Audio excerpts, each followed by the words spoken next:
Thank you. Thank you very much. We'll put our hands together as we take our seats.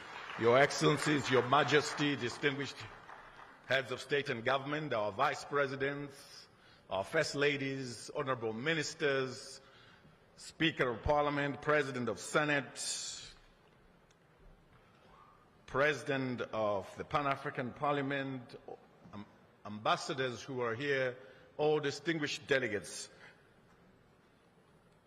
Thank you, and a warm welcome to you, Your Majesty, Your Excellency, President Dr. Emerson Dambudzo Mnangagwa, the President of the Republic of Zimbabwe, who's the host president, who's my president, affectionately referred by everybody as ED. Those that saw the video that was playing much earlier, he says, "I'm ED," is commonly and lovingly referred to as ED. Distinguished heads of state, honorable ministers, and everybody in the room, we're here for the official opening ordinary summit of Sadc heads of state and government, coming to you live at Zimbabwe's capital city, Harare. This area is called Mount Hampden. The Sadc Summit, distinguished delegates, is responsible for the overall policy direction and control of the community, ultimately making it the policy-making institution of Sadc. So that is why we are here. Let me just tell you, Your Excellencies, Your Majesty, it's a bit of a small miracle that I'm here standing before you this morning, because last night I got a call from Foreign Affairs Ministry, and the gentleman at the end of the line said to me, "Is that Super?" I said, "Yeah, Ndini," which means it's me. And he says, "You are ED tomorrow morning at the official opening of the 44th Ordinary Summit." I said, "What?" He said, "You are ED. I just told you our president is affectionately referred to as ED. So obviously, after realizing that there's a bit of a shock on the other side of the line, he says, "No, you are ED, Events Director." So I am here as the Events Director. It's such an honor, Your Majesty, distinguished Excellencies, honorable Vice Presidents, Ministers, First Ladies, Ambassadors, and all esteemed delegates here, to have this honor and remarkable opportunity to be directing the King, the Presidents, this morning. I have this honor not just to myself. I would like at this stage to introduce my co-ED. She hails from the beautiful country of Zambia, as well as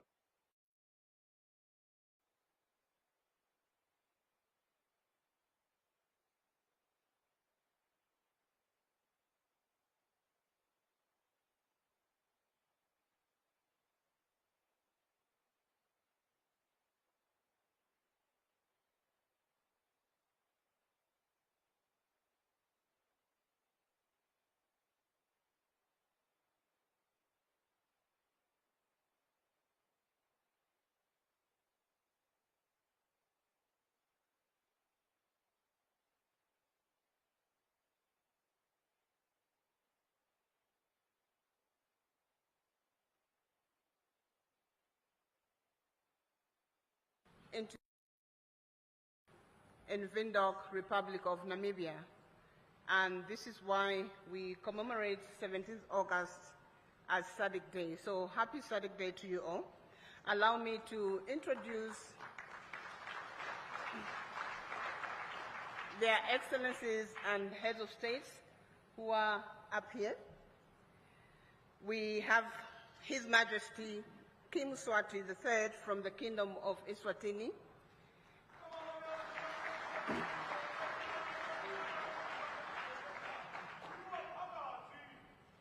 His Excellency João Manuel Gonçalves Lourenço, the President of the Republic of Angola and Chairperson of Sadc. His Excellency Dr. Emerson Dambuzo Mnangagwa, the President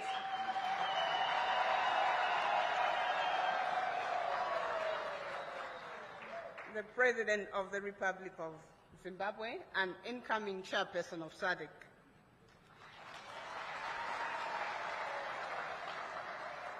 We have Her Excellency Dr. Samia Suluhu Hassan,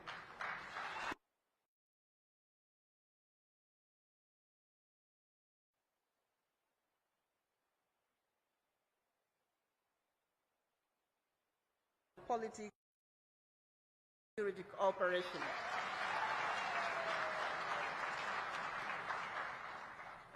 She's female, we need another applause.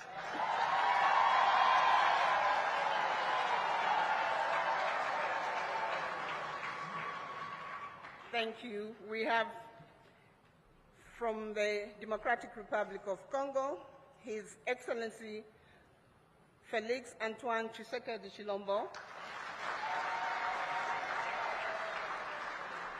the President and outgoing Chairperson of Sadc. The Republic of Namibia, we have His Excellency Dr. Nangolo Mbumba, the President and outgoing Chairperson of the Sadc Organ on Politics, Defense and Security Cooperation. Republic of Malawi, the home heart of Africa, we have His Excellency Dr. Lazarus Makazi Chakwera.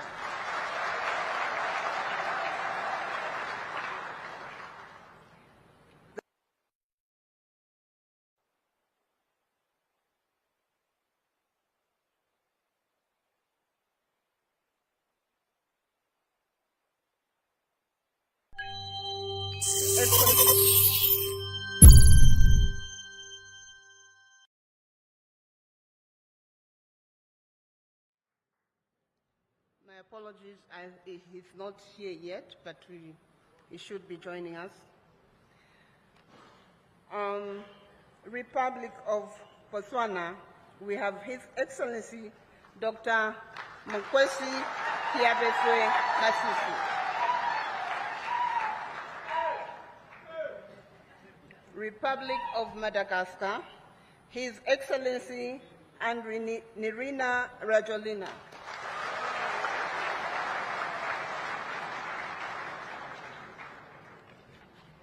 The Kingdom of Lesotho, the Kingdom in the Sky, the Right Honorable the Prime Minister, Mr. Samuel Mshokwani Matekan.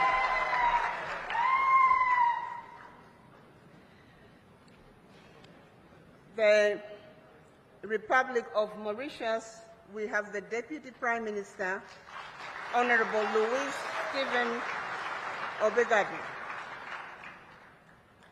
The Republic of Zambia is represented by Honorable Mulambo Haimbe, State Council MP, Minister of Foreign Affairs from the Republic of Zambia.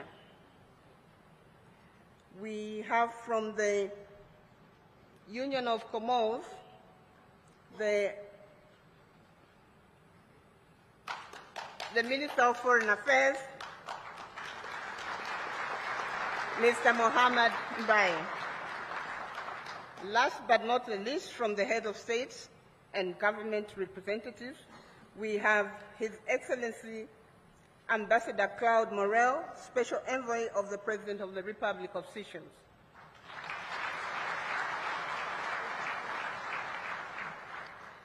Up front here, we also have His Excellency Ambassador Dr. Frederick Shava, Minister of Foreign Affairs and International Trade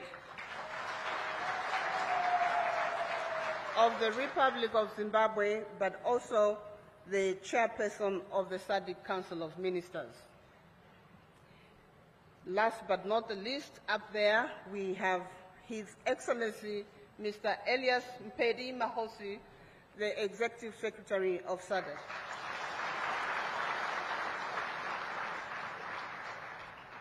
In our midst, we also have the representatives from the United Nations Economic Commission for Africa, His Excellency Clever Gatete, who is the Under-Secretary General and Executive Secretary of UNECA.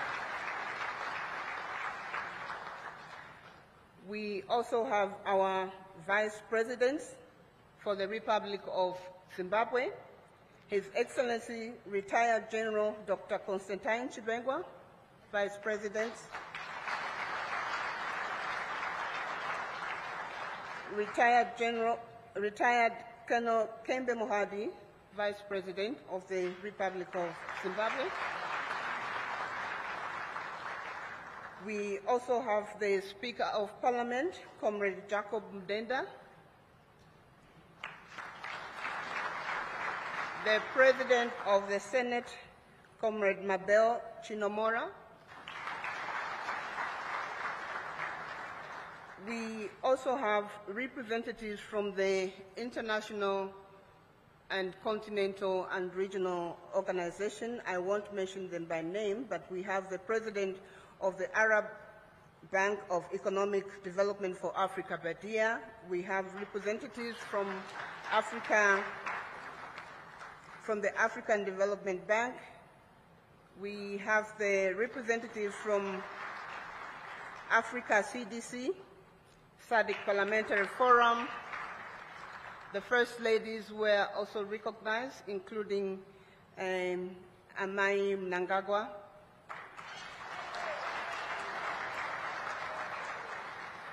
And all SADC citizens who are here, our members of the diplomatic community, ICPs, who are represented here, you are all welcome to this 44th SADC Summit of Heads of State and Government.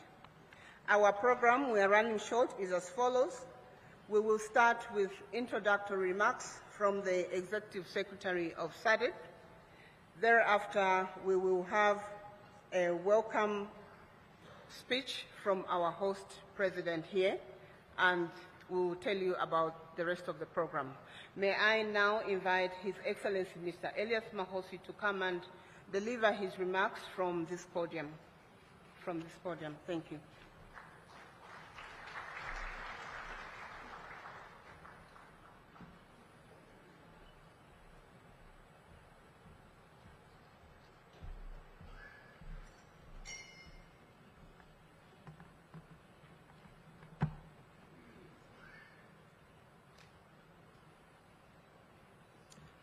Thank you very much, ED and Deputy ED. I hope we don't have any ambitions of being the other ED, but it's good to dream. Your Majesty King Swati III of the Kingdom of Eswatini, Your Excellency João Manuel Gonçalves Lorenzo, President of the Republic of Angola and the Chairperson of SADC, Your Excellency Dr. Emmerson Dambuzo Mnangagwa, President of the Republic of Zimbabwe and incoming Chairperson of SADC, and our host of the 44th SADC Summit of Heads of State and Government, Your Excellency Felix Anton Tshisekedi Chilombo, President of the Democratic Republic of Congo and the outgoing Chairperson of SADC, Your Excellency Hakainde Hichilema, President of the Republic of Zambia and the Chairperson of the SADC Organ on Politics, Defense and Security Cooperation, Your Excellency Dr. Samia Suluhu Hassan, President of the United Republic of Tanzania and the incoming Chairperson of the SADC organ, Your Excellency Dr. Nangolo Mbumba, the President of the Republic of Namibia and the outgoing Chairperson of the organ, Your Excellencies, Heads of State and Government, or your representatives or their representatives, Your Excellency General Retired Dr. Constantino Chiwenga, Vice President of the Republic of Zimbabwe, Your Excellency Colonel Retired Kembo Mohadi, the Vice President of this great republic, Your Excellency Ambassador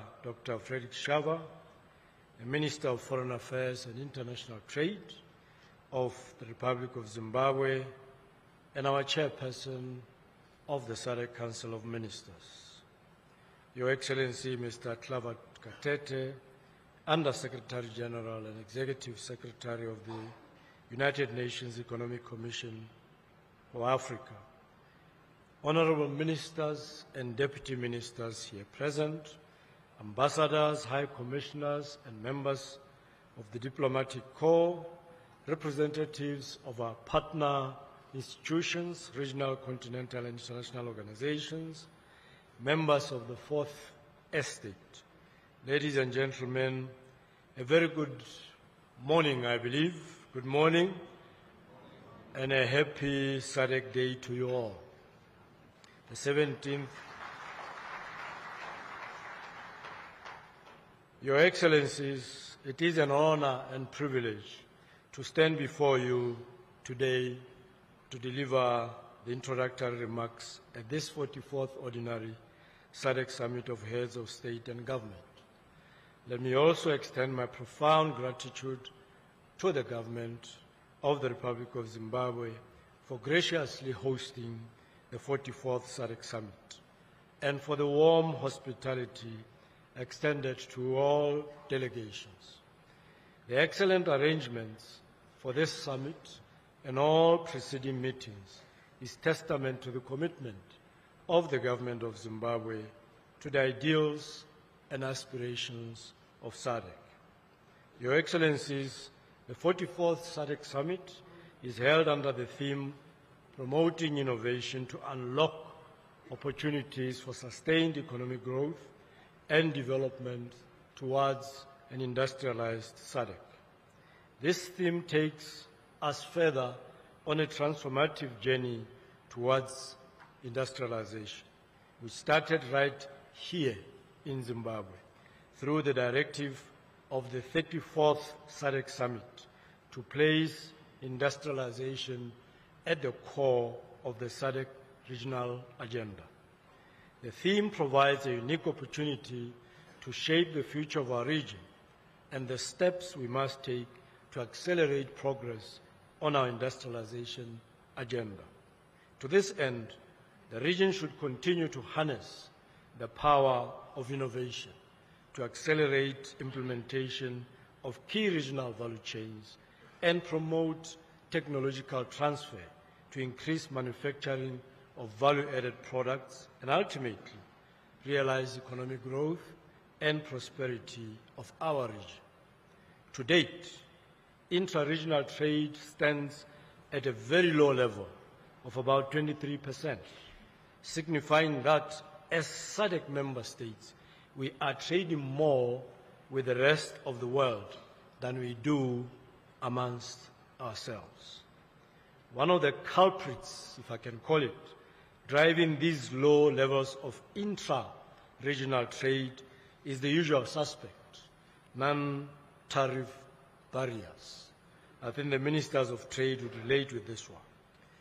Despite the zero import duty of 85% of products traded among the SADC member states, intra-SADC importers and exporters continue to encounter new and long-standing unresolved non-tariff barriers. It is therefore imperative to rededicate our collective efforts to implement measures to reduce these barriers and promote intra-regional cooperation and integration.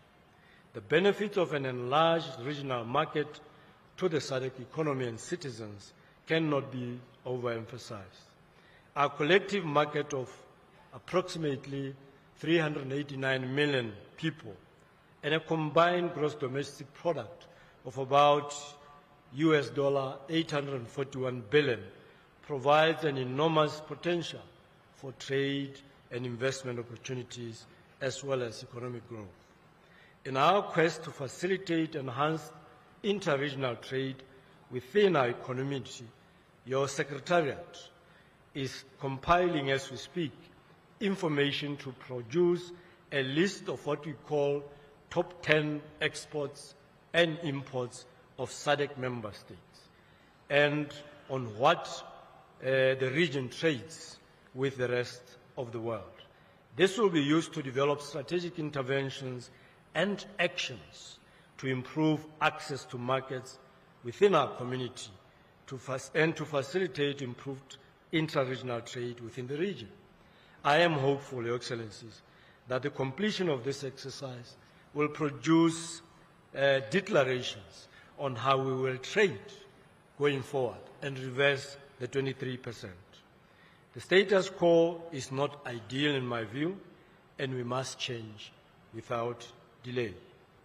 Your Excellencies, I'm pleased to report that as part of the ongoing efforts to expand our markets beyond the SADC region, the agreement establishing the tripartite free trade area among the Common Market for Eastern and Southern Africa, COMESA, the East African Community, EAC, and SADC entered into force on the 25th of July this year, paving the way for member and partner states of the tripartite to access a larger market of now 26 countries, with a population of about 700 million and a GDP of $1 trillion United States dollars.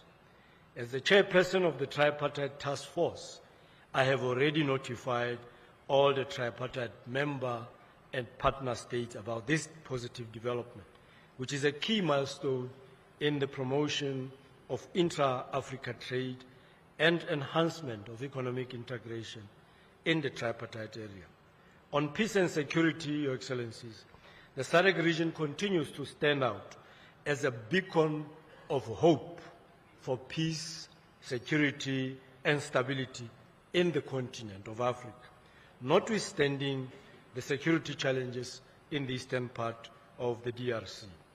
Our region remains resolute towards finding lasting peace and security in the DRC. Last year, we deployed the SADC mission in the DRC to support the government to restore peace and security following an increase in conflicts and instability caused by the resurgence of armed groups. This mission should complement ongoing diplomatic processes, namely the Luanda and Nairobi processes, which aim to bring all concerned parties to the negotiating table to find a lasting solution to the conflict. Regarding the security situation in Mozambique and following the deployment of the SADC mission in the country since July 2021, I wish to report, Your Excellencies, that the mission was successfully concluded on the 4th of July this year, and that the security situation in Cabo Delgado is better off than it was prior to the mission's deployment. Through SAMIM, we succeeded in facilitating humanitarian assistance, controlling radicalization and indoctrination, and in protecting public infrastructure, thus restoring essential public services.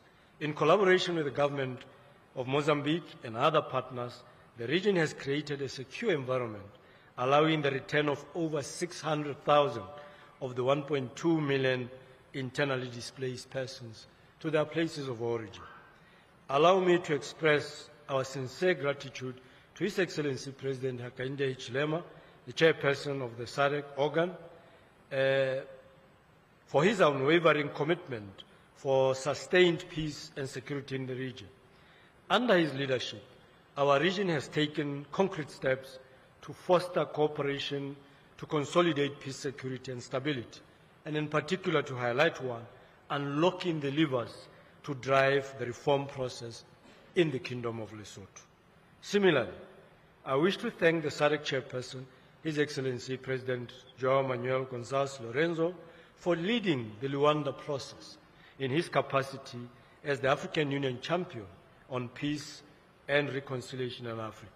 It is our hope, Your Excellency, that your diplomatic prowess will help find peaceful and amicable solutions to the conflict in the eastern part of the DRC and bear fruit. Your Excellencies, the 2023-24 rainfall season has been a challenging one, with most parts of the region experiencing the negative effects of the El Nino phenomenon, characterized by a late onset of rains, extended mid-season dry spells, and extreme high temperatures. As a result, an estimated 67.7 million of our people in the region, representing more than 17% of the region's population, have been negatively affected. I wish to take this opportunity once more to express our sincere gratitude to the Sadc chairperson, His Excellency President Lorenzo, for swiftly convening the extraordinary summit on the 20th May of this year to address the humanitarian situation emanating from the drought and floods.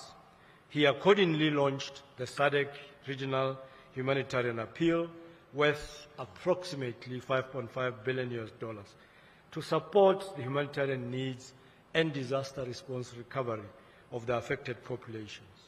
Your Excellencies, with the increased scope of the Sadc agenda, our region requires adequate financial resources to implement interventions and programs outlined in the RSDP 2020-2030 to enable us to achieve our collective aspirations of a peaceful, inclusive, competitive, middle to high-income industrialized region, as envisioned in our 2050 vision. It is evidently clear that without adequate resources for interconnected, quality, and seamless infrastructure, it will be in the form, be it in the form of roads, railways, ports, energy, or ICT, our efforts to industrialize and integrate our economies and unlock the region's full potential will stall. It is therefore imperative, as we intensify our efforts to mobilize resources, we should deliberate and expedite. We should be deliberate and expedite the operationalization of the Regional Development Fund. The Sadc founders, in their wisdom, envisioned that the Sadc Treaty, the RDF as a mechanism for financing programs to accelerate economic development and growth of our region. However, the agreement on the operationalization of this fund is yet to enter into force. As of today, only 8 member states have signed the agreement, with only one ratification by the Republic of Angola. May I call upon member states to expedite the processes of signing and ratifying this agreement and follow the lead of our chairperson, President Lorenzo. We also recognize commitments made by the DRC and the Republics of Zambia and Zimbabwe to ratify very soon. Your Excellencies, as I conclude, let me highlight the critical importance of paying particular attention to the needs of the youth in promoting innovation, industrialization, peace and security. As Your Excellencies may be aware, the Sadc region, just like the rest of Africa, has the youngest and fastest growing population in the world.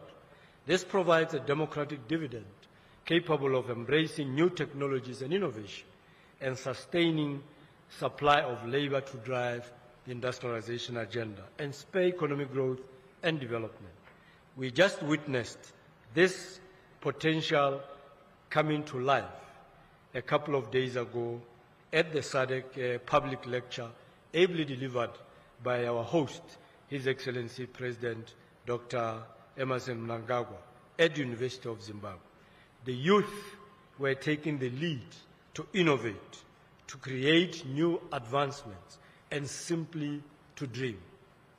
The President has put funding aside dedicated to these young men and women to shape the industrial revolution of the country, for which we commend him most sincerely.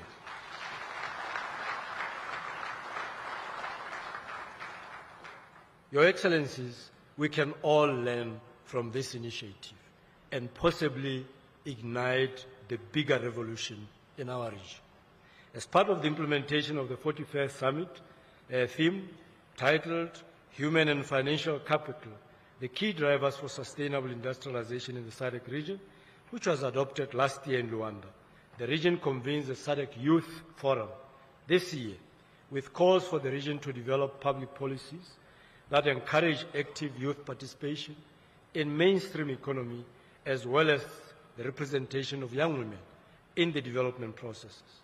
I would like to reiterate the need to invest in the youth by providing them with the necessary skills, resources, entrepreneurial and job opportunities with a view to unlock their potential, thereby creating pathways for them to become agents of change and contributors of regional integration, sustainable peace and security, and inclusive economic growth. I wish to take this opportunity to thank the chairperson of SADC, His Excellency João Manuel Gonçalves Lorenzo, the President of the Republic of Angola, for his exemplary leadership, guidance, and insights during his tenure. In the past year, the chairperson has demonstrated exceptional leadership, vision, and dedication in steering the SADC towards achieving its mandate. He has provided guidance, wisdom, and deep insights to the Secretariat during his visit to the Secretariat in Gaborone on the 14th of July this year. As we look ahead to the coming year, the Secretariat reaffirms its unwavering commitment to work collaboratively with the incoming chairperson of SADC, His Excellency Dr. Emmerson Dambuzo Mnangagwa, the President of this Republic, to move the SADC agenda forward and mainly focusing on industrialization or industrializing our region. With these remarks, I wish Your Excellencies fruitful deliberations as we collectively endeavor to shape the future of our region. I am confident that the outcomes of your deliberations today will positively impact the lives of our citizens. I thank you for your attention. Merci beaucoup. Muito obrigado. Asante sana. Tatenda kialebuch.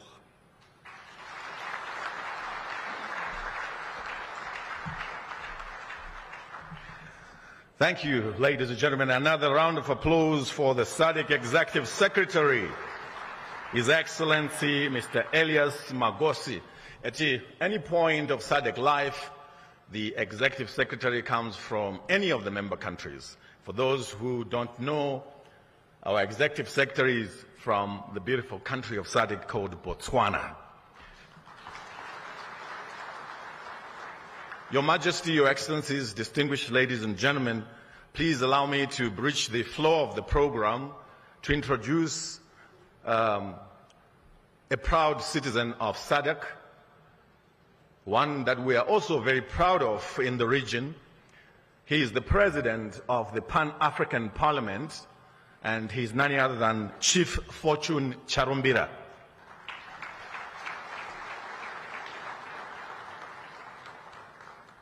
Thank you. Just to advise again those that are using language translation gadgets, our channels are as follows. English is on channel 1, French is on channel 2, Portuguese is on channel 3, and Swahili is on channel 4. Your Majesty, Your Excellencies, distinguished delegates, we are live on national television as well as international television, courtesy of the Zimbabwe Broadcasting Corporation. We are also coming to you live from the new Parliament building in Mount Hampden, in Harare, the capital city of Zimbabwe, the host of the 44th Ordinary Summit of SADC Heads of State and Government Summit, Ordinary Summit of SADC Heads of State and Government. And those who are on social media or would like to catch us on social media, we are on ZBC News Online, the Facebook page, the SADC Facebook page, as well as other international TV channels. Distinguished delegates, I'd now like to call upon to the podium our next speaker. The man I'm just about to call is an icon of the independence struggle of the Republic of Zimbabwe. He's a man who's walked the ropes of leadership from being a member of parliament and cabinet minister in 1980 at independence to being the Speaker of Parliament, to being the Vice President, to what he is today. Allow me, ladies and gentlemen, to invite to the podium the incoming chairperson of SADC and the host of the 44th Ordinary SADC Summit of Heads of States and Government to deliver his welcome remarks. Please put your hands together for His Excellency, Dr. Emmerson Dambudzo Mnangagwa, the President of the Republic of Zimbabwe.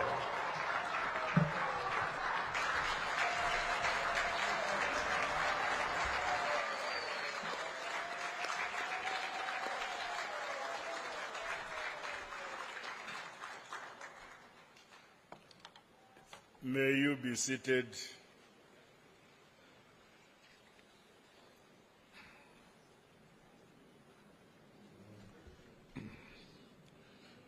The First Lady, my Dr. Mnangagwa, Your Majesty, King Mswati III of the Kingdom of Eswatini, Your Excellency, João Lourenço, President of the Republic of Angola and Chairperson of SADC, Your Excellency, my dear young brother, Felix Tshisekedi, President of the Democratic Republic of Congo and outgoing Chairperson of SADC, Your Excellency Samia Hassan, President of the United Republic of Tanzania and the Chairperson of the Organ on Politics, Defense and Security Cooperation, Your Excellency Hakainde Hichilema, President of the Republic of Zambia and outgoing Chairperson of the Organ on Politics, Defense and Security Cooperation, Your Excellencies, Heads of State and Government and Heads of Delegations, Your Excellency, Chairperson of the SADC Panel of Elders, former President Jakaya Kikwete, Your Excellencies, First Ladies who are here with us, the Honorable Vice President of the Republic of Zimbabwe, General Retired Dr. C.G. D.N. Chiwenga, the Vice President of the Republic of Zimbabwe, Honorable Colonel Retired K.C.D. Mohadi,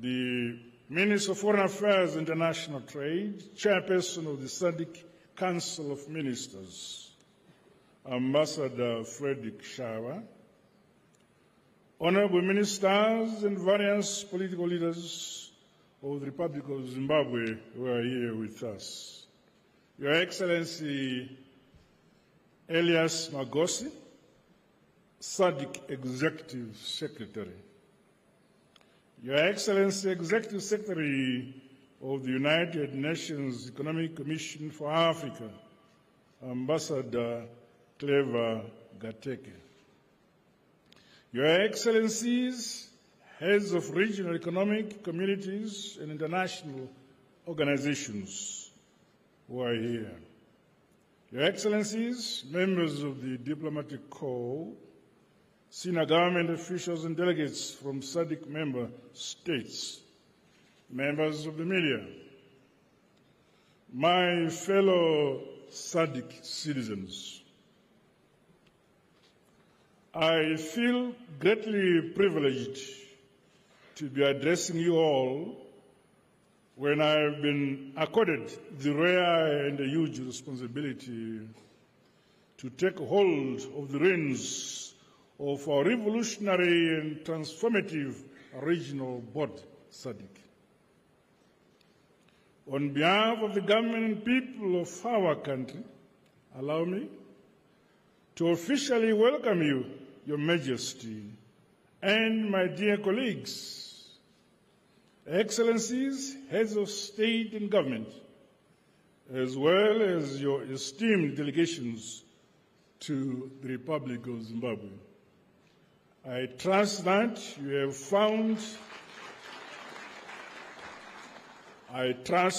have found available facilities perhaps comfortable. The people of Zimbabwe count it an honor to be hosting this 44th Ordinary SADC Summit. And we treasure your gathering here in the land of the great Emperor Munumtapa.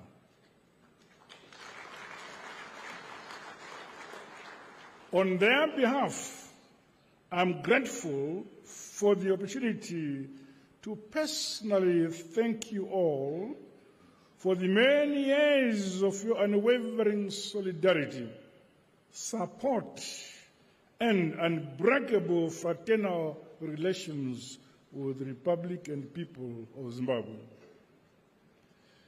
This has been against the continuing heinous sanctions imposed on our motherland, Zimbabwe, by some Western countries. We are aware that various forms of undue pressure may have been exerted on you over the years to abandon us. Yet you have remained resolute in the true spirit of our liberation wartime mantra that an injury to one is an injury to all.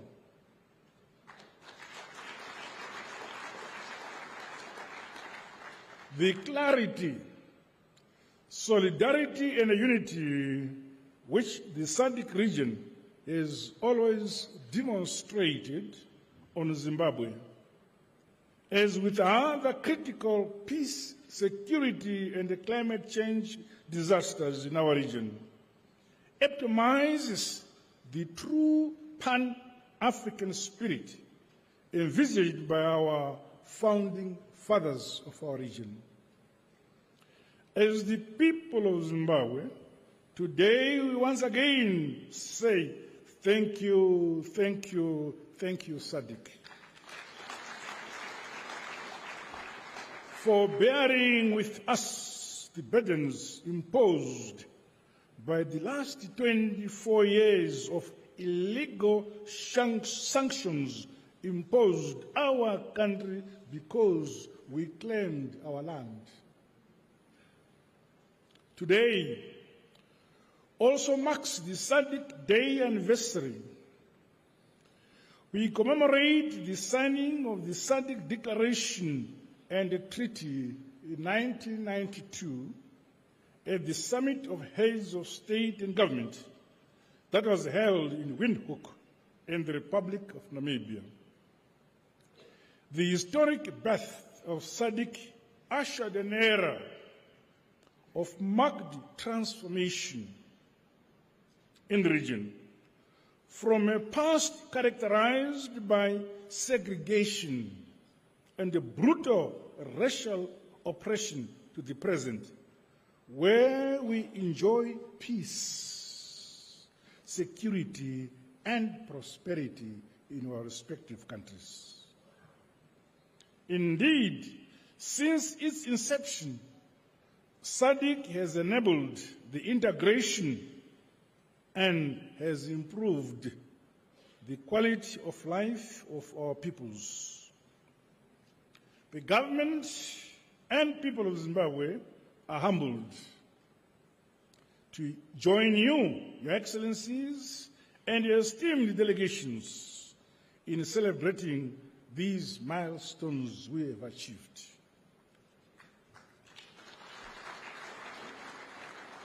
United we stand, and united we continue to march forward towards a more prosperous future for our great region, Sadc.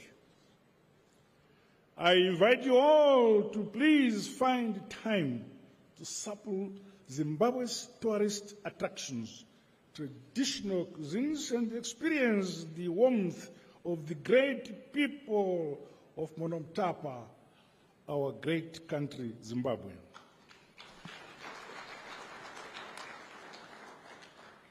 With these remarks, I welcome you all to Zimbabwe, the world of wonders and opportunities. I don't know whether it's true. Feel at home away from home. God bless you all. I thank you.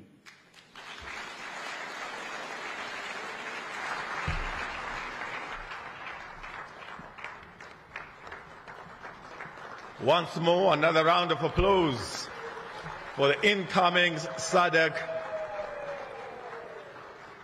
Chairman, Dr. Emmerson Dambudzo Mnangagwa, ED. Thank you. Before we move on to the next speaker, Your Majesty, Your Excellencies, distinguished delegates, allow me to announce the arrival and also introduce the President of Mozambique, Mr. Felipe Jacinto Nyusi.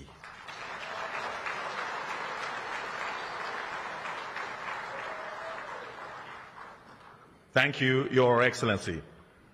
At this juncture, I'd like to invite to the podium the Under-Secretary General and Executive Secretary of the United Nations Economic Commission for Africa to make a statement. Please welcome His Excellency Clever Gatete.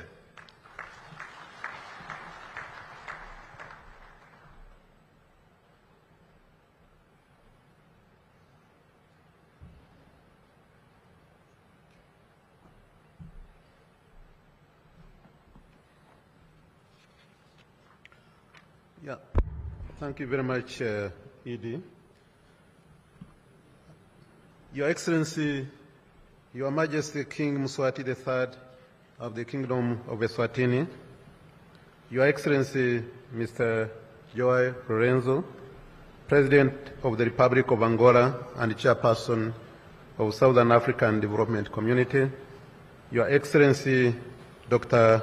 Emmerson Dambudzo Mnangagwa, President of the Republic of Zimbabwe and incoming Chair of SADC, Your Excellencies, Heads of State and Government present here, all protocols observed, Mr. Elias Magosi, Executive Secretary of the Southern African Development Community, Honorable Ministers here present, distinguished delegates, ladies and gentlemen.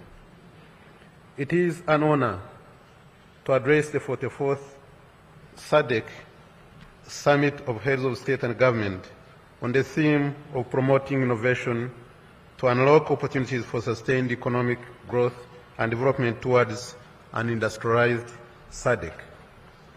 I want to start by conveying my gratitude to the government of Zimbabwe for the generous hospitality as the host of this August event here in Harare.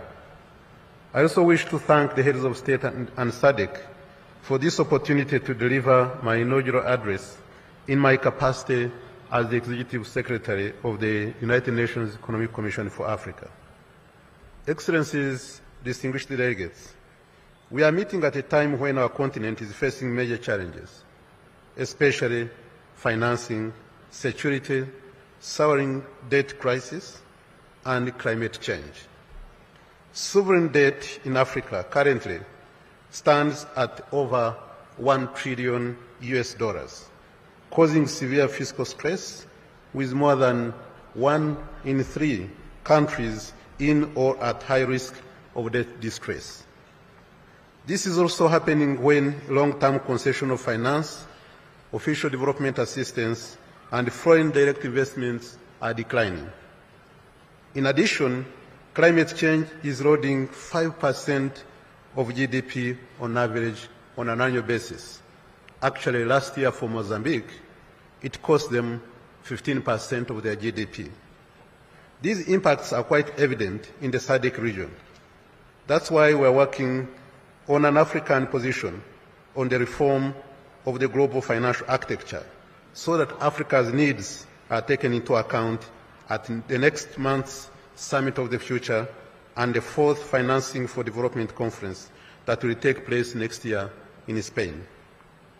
Excellencies, distinguished delegates, there are no clear solutions. We have no choice but to look inward for homegrown solutions, including domestic resource mobilization and innovative financing for climate to sustain our development. And SADC can be a leader on this imperative. The region is home to most of the world's gold, copper, cobalt, lithium, chromium, graphite, platinum, and possesses significant livestock and agriculture endowments. 4 key areas offer SADC innovative and scalable solutions. One of them is the development of the regional value chains, and this is possible in the whole of SADC region.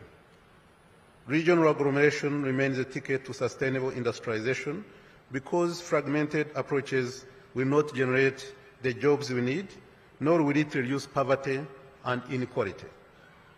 Indeed, following our recent visits to Botswana, Namibia, and Ethiopia to study the beef and leather value chains, we have concluded that all of the SADC offers enormous potential to increase export markets within these sectors. That's why we partnered with the Arab Bank for Economic Development in Africa, BADEA, who have now approved grant financing for a feasibility study in the beef sector for Botswana that will be conducted by ECA, working closely with SADC Secretariat and partners. This will be replicated to other SADC member countries. We also plan to do similar work for the leather sector. In tandem is the energy regional value chain. We must approach energy solutions from a regional perspective to have significant impact. For example, SADC is using only 1% of the solar and wind energy potential. This means that SADC can be a continental energy provider with the development of this value chain alone. Excellencies, distinguished delegates, the second area of opportunity is food security. There is no reason why Africa should import food to the tune of over $120 billion per year when SADC can be Africa's breadbasket.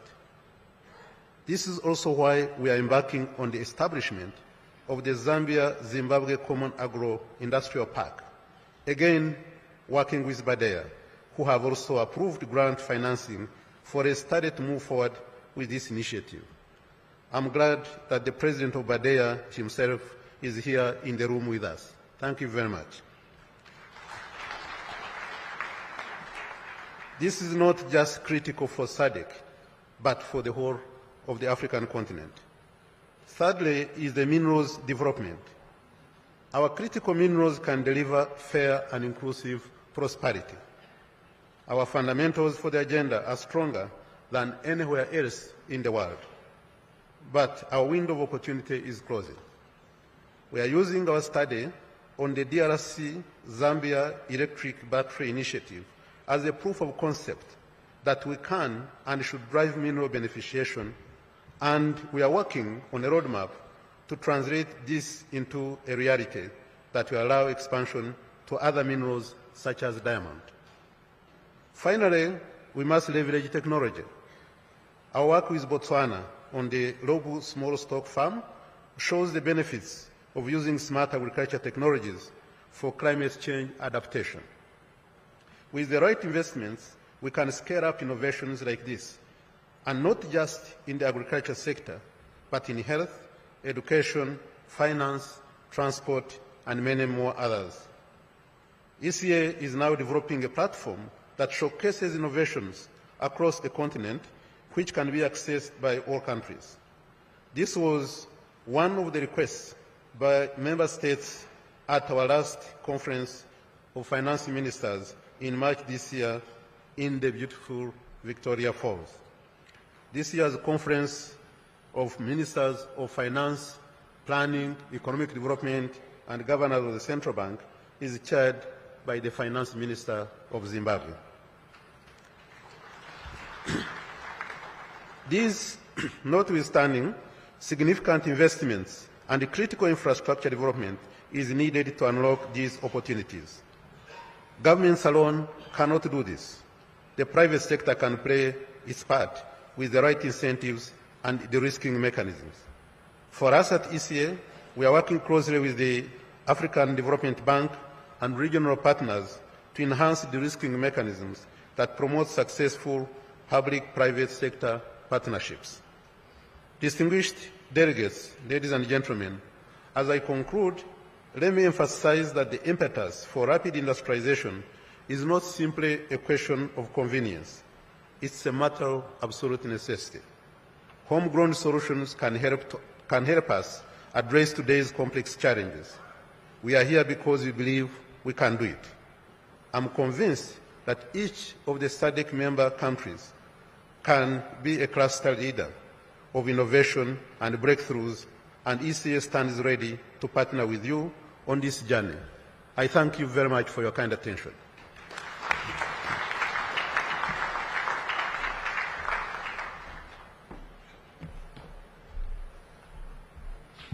Another round of applause, ladies and gentlemen. Thank you very much to the Under-Secretary General and Executive Secretary of the United Nations Economic Commission for Africa, His Excellency Clever Gatete. Your Majesty, Your Excellencies, distinguished heads of state and government, honorable vice presidents, first ladies, honorable ministers, ambassadors, distinguished delegates to this opening session. His Excellency Clever Gatete just spoke about the opportunities that are available for SADC to catapult itself to a global economic bloc. I was just reminded of some kind of competition that took place last year. Some British scientists had just dug about 10 meters. They discovered traces of copper, and they made a conclusion that some 200 years ago,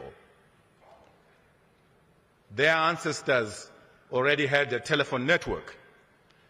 And then not to be outdone by the British, the Americans were also doing their own digging. They dug about 20 meters into the ground. They also discovered the traces of copper. So they then published in one of their journals that, in fact, the American ancestors had telephone network more than 250 years, 50 years earlier than the British. So there was a group of SADC citizens who also couldn't be outdone by the British and the Americans. So they put themselves together, went around the SADC, and they were digging, and they were digging, and they were digging. They dug up to 100 meters. They didn't find any traces of copper, and they made a remarkable conclusion, and it was published in one of the Cape Town journals, that in fact, more than 300 years ago, our ancestors already had a wireless network.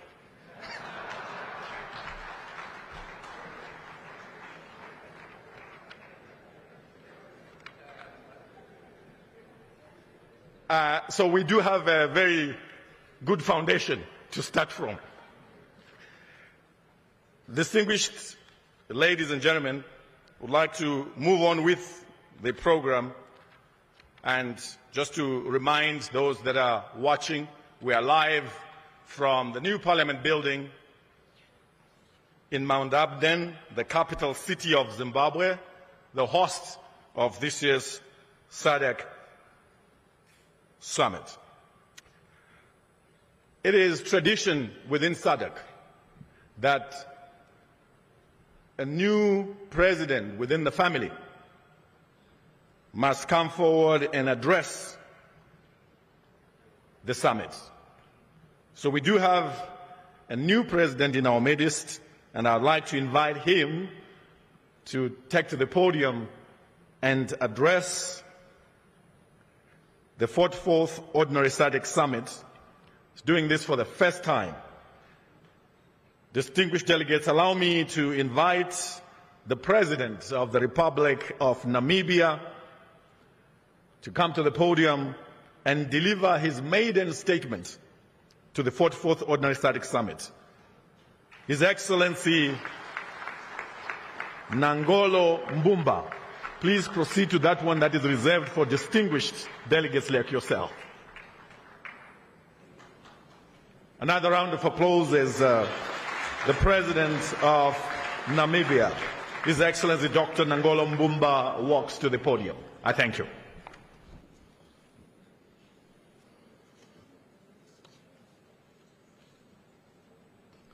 Your Majesty, King Mswati III of the Kingdom of Eswatini, Your Excellency João Manuel Gonçalves Lourenço, President of the Republic of Angola and Chairperson of SADC, Your Excellency Dr. Emmerson Dabuzo Mnangagwa, President of the Republic of Zimbabwe, incoming Chairperson of SADC, and the host of the 44th SADC Summit of Head of State and Government. Your Excellency Felix Antoine Tshisekedi Tshilombo, President of the Republic of Democratic Republic, President of the Democratic Republic of Congo, and outgoing Chairperson of SADC. Your Excellency Hakainde Hichilema, President of the Republic of Zambia and Chairperson of SADC Organ on Politics, Defense and Security Cooperation, Your Excellency Dr. Samia Suluhu Hassan, President of the United Republic of Tanzania and incoming Chairperson of the SADC Organ on Politics, Defense and Security Cooperation, Your Excellencies, SADC Heads of State and Government, Your Excellency General Chiwenga, Vice President of the Republic of Zimbabwe, Your Excellency Colonel Mahodi, Vice President of the Republic of Zimbabwe, Ministers and Deputy Ministers, Your Excellency Mr. Elias Mahotsi, the Executive Secretary of SADC, Your Excellency, Ambassadors and High Commissioners and members of the Diplomatic Corps, members of the medias, our gracious First Ladies, members of the media, ladies and gentlemen. It is a great honor and privilege for me to participate in the 44th Ordinary Summit of Head of State and Government and the Organ Troika Summit of the Southern African Development Community, convening under the theme, and I quote, promoting innovation to unlock opportunities for sustainable economic growth and development towards and industrialize SADC, end of quote. Allow me to express my deepest gratitude to Your Excellency Dr. Emmerson Dabuzo Mnangagwa, President of the Republic of Zimbabwe, on your assumption of the chairmanship of SADC. I am confident that under your able leadership, we will witness the continuation of the collective efforts and progress that we all aspire to see in the SADC region. Your Excellencies, I assume Thank you. Your Excellencies, I assume the office of President of the Republic of Namibia on the 4th of February this year, in the wake of one of the most challenging and harrowing moments in the history of post-independence Namibia, following the passing on of His Excellency Dr. Hage Gottfried Geingob, our late President. The legacy of President Geingob is marked by his unwavering commitment to regional integration, peace, and economic development. Namibians are grateful for the solidarity and support Your Excellencies and the fraternal people of your respective countries extended to the Namibian people during that difficult period. We will never forget your warm display of solidarity during our moment of need and sorrow. While on this sad subject matter of bereavement and loss, allow me to convey our heartfelt condolences to the government and people of the Republic of Malawi following the tragic death of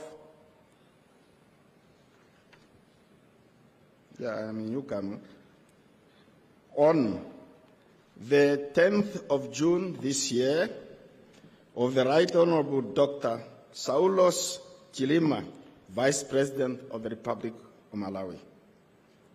Similarly, I would like also to convey our sincere condolences to the government and people of the United Republic of Tanzania on the passing of His Excellency Mzee Ali Hassan Mwinyi, the second President of the United Republic of Tanzania, on February 29, 2024. We salute these departed souls of Africa for their steadfast leadership and admirable service to their countries and to SADC region at large. Your Excellencies, as President of the Republic of Namibia, I shall continue where my predecessors left off by remaining committed to the goals and principles of our regional organization and the aspirations of our people. Furthermore, I will tirelessly endeavor to play my part in ensuring that their dreams and hopes for a better future will materialize into a region characterized by peace, unity, and economic prosperity. I join you in discharging this cardinal responsibility of contributing to the advancement of initiatives and programs aimed at fostering economic growth and addressing regional challenges for betterment of the living conditions of our people. In the interest of advancing our developmental goals in the midst of continuous challenges this year, the Republic of Namibia is co-facilitating, alongside with the Federal Republic of Germany, the Summit of the Future during the 79th session of the United Nations General Assembly. Namibia has taken on this important role as a representative of the Global South. I can assure you that Namibia has accepted this task with utmost dedication and willingness to add our collective voice to that, so that we inclusively build a better world for the current and for the future generations. Excellencies, ladies and gentlemen, Namibia is scheduled to hold presidential and National Assembly elections on the 27th of November this year. I am pleased to inform the summit that SADC Electoral Advisory Council has just concluded its goodwill mission to the Republic of Namibia, a nation that has enjoyed more than 34 years of peace and stability. We remain committed to the SADC principles and guidelines for democratic elections, and we respect their findings and will pay attention to their advice and recommendations. Your Excellencies, I wish to reiterate that the objectives of the Regional Strategic Indicative Development Plan 2020-2050 cannot be achieved if the fundamental pillars of peace, security, and good governance is compromised.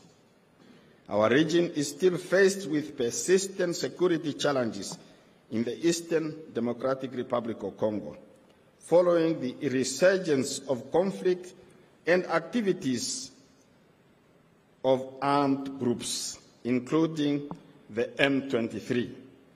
This is a source of great concern for the region, as it poses a potential threat for the regional peace and security. It therefore requires a collective effort and strong political will for us to ensure that peace comes to the people of the Democratic Republic of Congo. Let me extend our sincere condolences to the government whose brave sons and daughters have sacrificed their lives while deployed in the SADC mission in Mozambique, SAMIN, and the democratic mission and the SADC mission in the Democratic Republic of Congo. They lost their lives in support of the noble efforts of the government of the Republic of Mozambique and the government of the Democratic Republic of Congo to combat violent conflict and instability in our two sister republics.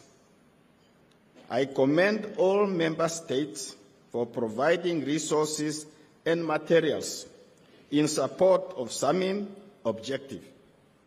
Due to these collective efforts, the situation in Cabo Delgado has normalized, and the displaced persons are returning to their places of origin.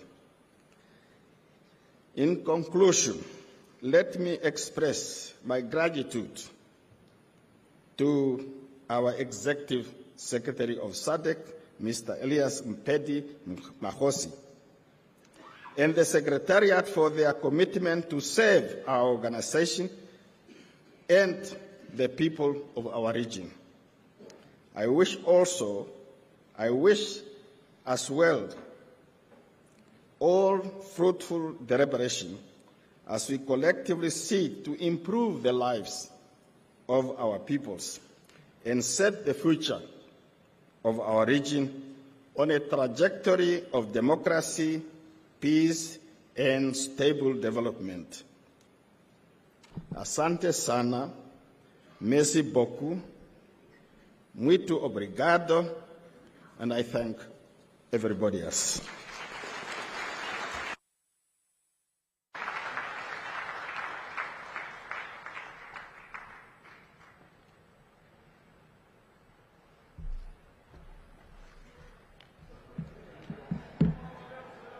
Thank you, Your Excellency.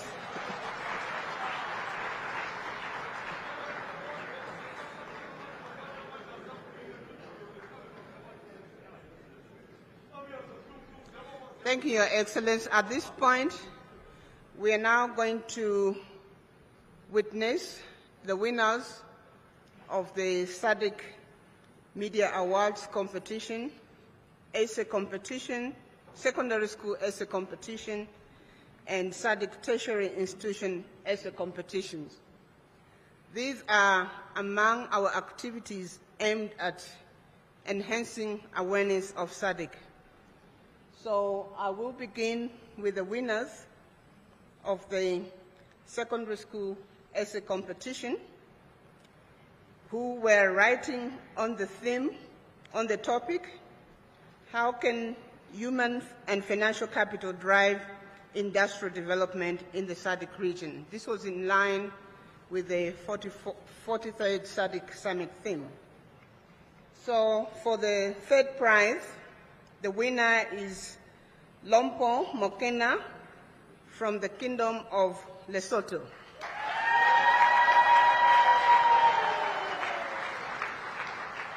In the second position, we have Ms. Emilia Kabungo Santa from the Republic of Zambia.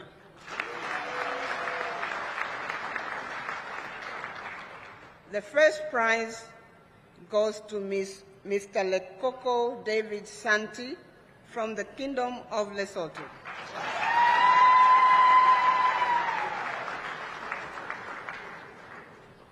Then we now move on to the winners for the 2024 SADC Tertiary Institution Essay Competition.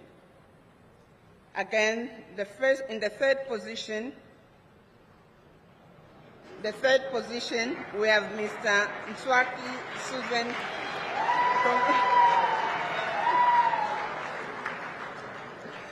the second position, again, Lesotho.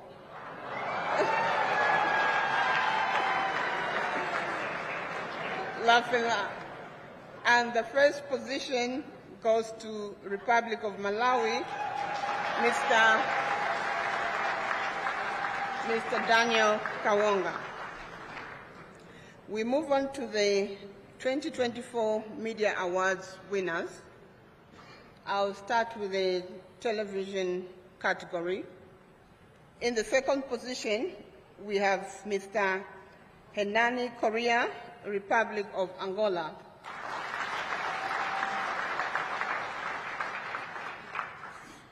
First position in television, we have Mr. Leswana Moeti from the Kingdom of Lesotho again.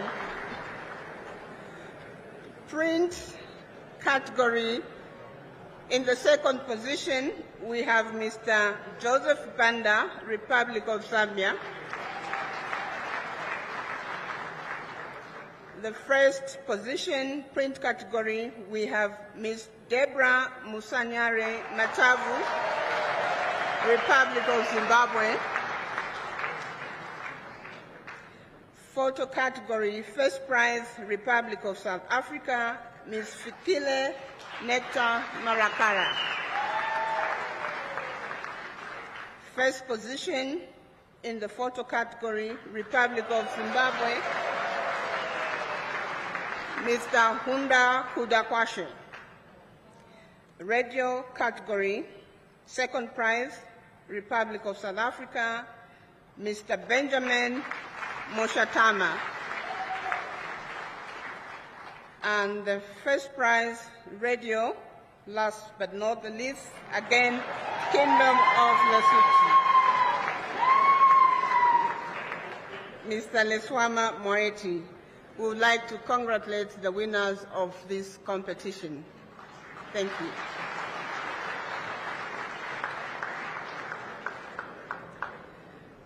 At this point, I'm going to invite my co-host, Edie Superman Wanzira, to come and announce the next item.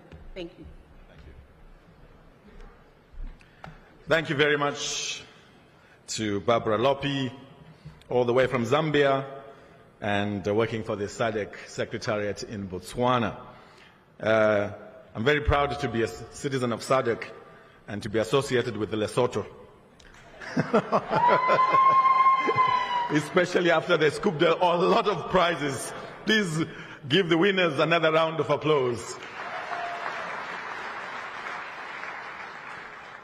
At this moment, ladies and gentlemen, it is time to invite the current SADC chairman, His Excellency João Manuel Gonçalves Lourenço, President of the Republic of Angola, to deliver his statement, and soon after his statement, we will witness the handover of the chairmanship to His Excellency President Mnangagwa of Zimbabwe. Please put your hands together for the Sadc Chairman, His Excellency João Manuel Gonçalves Lourenço of Angola.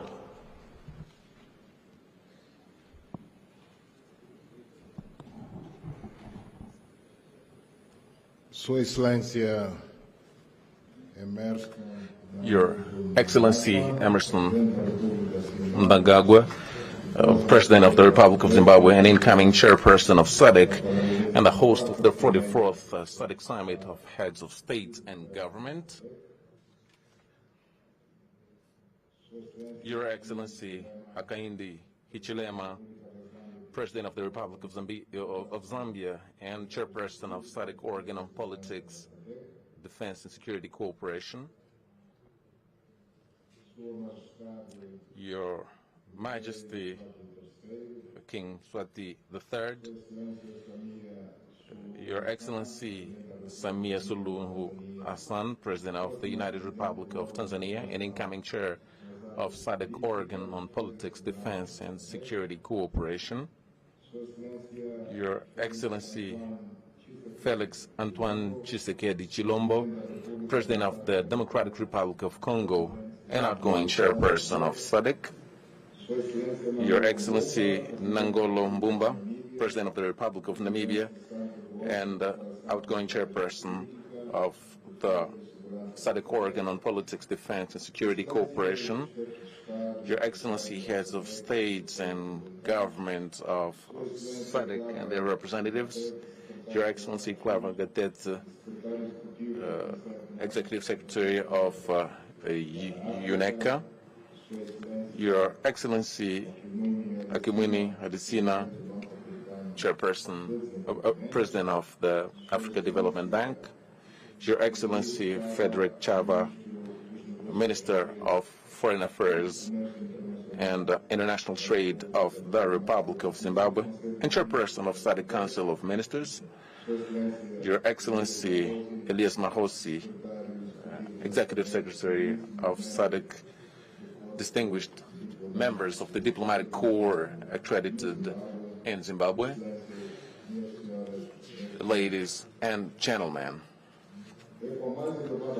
It is a distinguished honor as chair of SADC that I take the floor to address you at this 44th time that the highest authorities of SADC meet to reflect on the objectives and targets set out by the community with regards to the achievements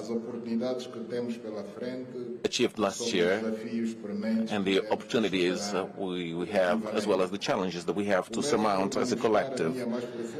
I would like to profoundly thank President Emerson Mnangagwa and the people of the Republic of Zimbabwe for having agreed to host this important summit and for their warm welcome and exceptional hospitality that has been accorded to all delegations ever since our arrival to this beautiful country. I would like to take this opportunity to officially welcome His Excellency Nangolo Mbumba, who is attending this summit for the first time as President of the Republic of Namibia. I would like to reiterate on behalf of all heads of states of SADC our congratulations to Your Excellency and to the people of the Republic of Namibia, who have, in a very exemplary way, has carried out the transfer of power in your country after the sad passing of our late friend and companion Hage Geingob. We will continue working together with the same spirit as usual to face the current and future challenges of our organization, hoping to together build a prosperous future for all Sadc citizens. Allow me to say as well that last year we have seen a number of unfortunate events like the passing of the former president of Namibia, as well as other notable people who have contributed, who have tenaciously fought for a better future of our region. I would like to invite everyone to stand up for a minute of silence as a homage to the leaders and the brave soldiers who have departed.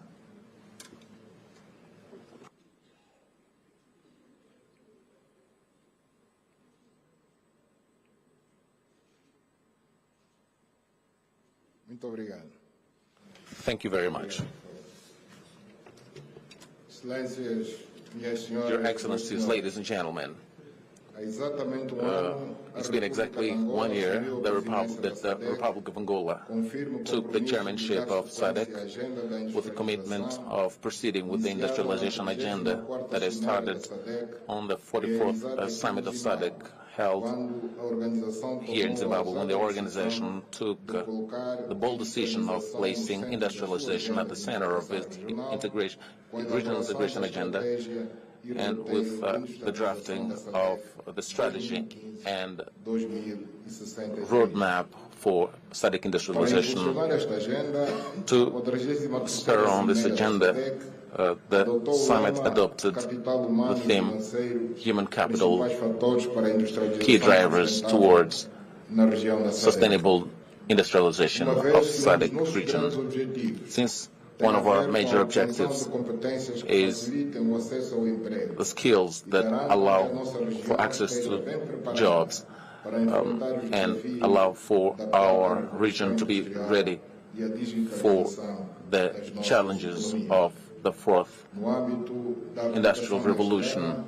In applying this theme, we have worked with the Secretariat in order to support member states in promoting and developing value chains that are key for production and processing of agriculture, pharmaceutical, mining products to strengthen and maximize regional benefits. Based on this, I welcome the fact that under the next leadership of the Republic of Zimbabwe, we will still count on the dynamic nature of this country to push this industrialization agenda so that we can consolidate the gains that we've had so far with the adoption of this theme of promoting innovation to unlock opportunities for sustainable economic growth and development towards industrialized SADC. With this theme, I am absolutely sure that our region will take advantage of science, technology, and innovation to spur on industrialization as a key driver for socio-economic transformation, which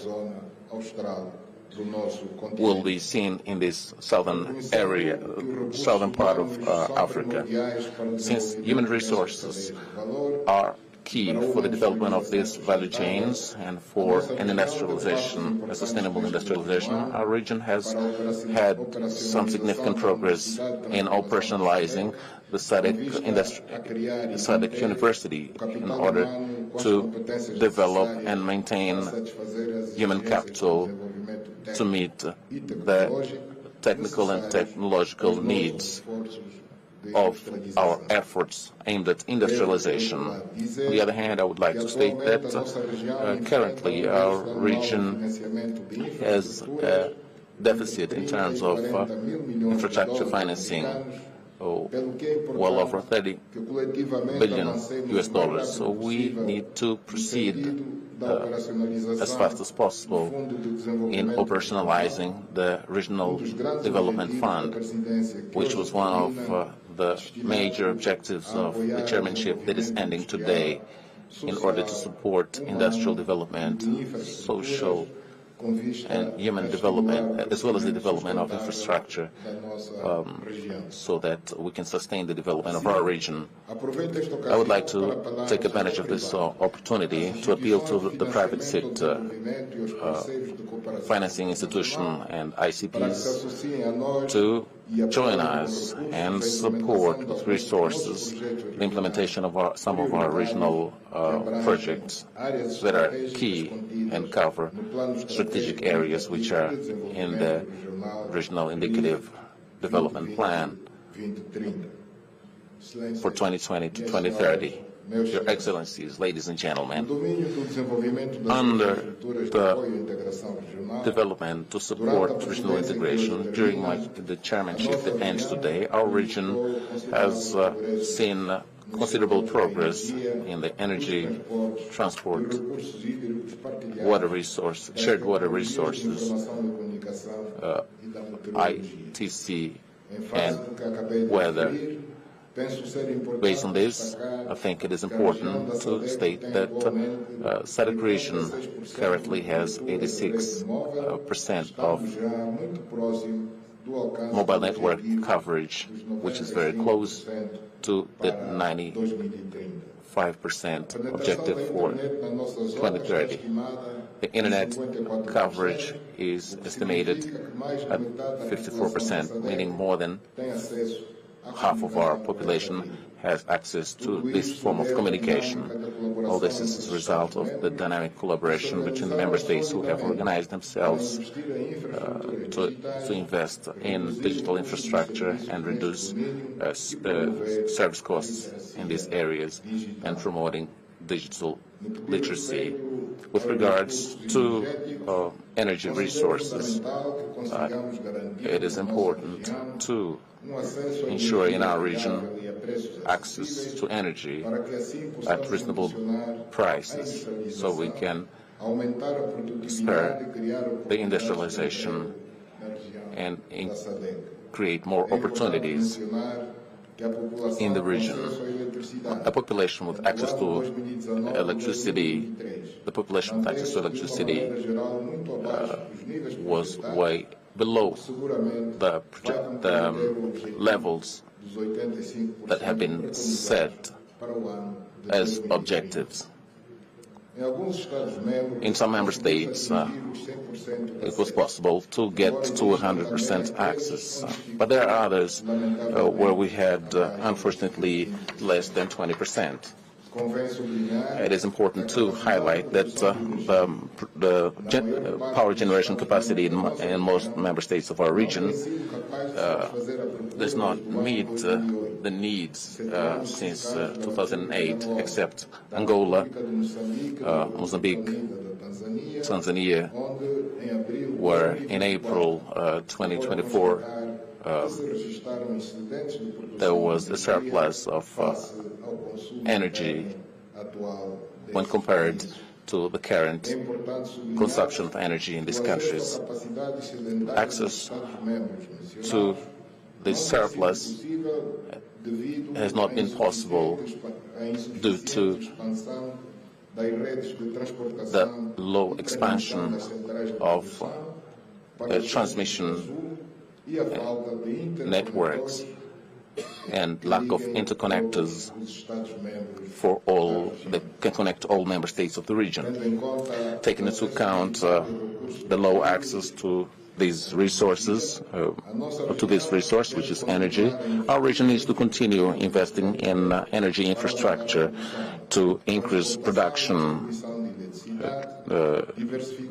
transmission and diversification of energy sources, and adopt sustainable practices that are crucial for